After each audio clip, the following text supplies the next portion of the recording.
Laing resort na sab ang atong suruyon sa Island Garden City of Samal. Gawa sa nindot ang amenities niini, environment-friendly sab kini. Tara, suroy ta!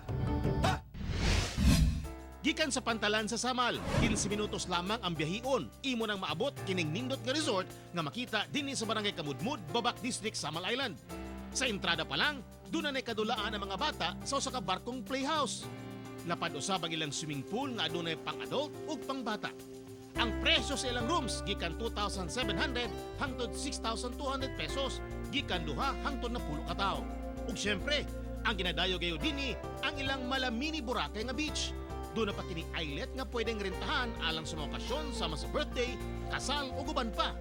Pero ang ako kay gibiliban sa management sa resort mao ang ilang kampanya kontra single-use plastic.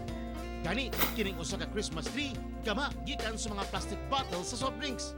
Ug ang ilang dakong tabang sa kinaiyahan o problema sa basura sa Samal, mao kining floating barrier o breaker sa beach. Kung imong duulon, gama di kini sa libo-libong single-use plastic sa soft drinks. Gawas nga likon kini ug mulungtad sa dugay nga panahon, nakatabang pa sila sa kinaiyahan.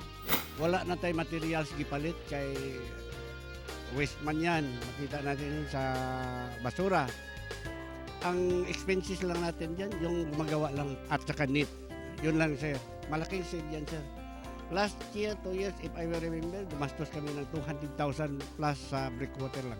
Karong tuig 2020, daghang patang suruyon nga resort ug mga nindot nga lugar sa Samal Island.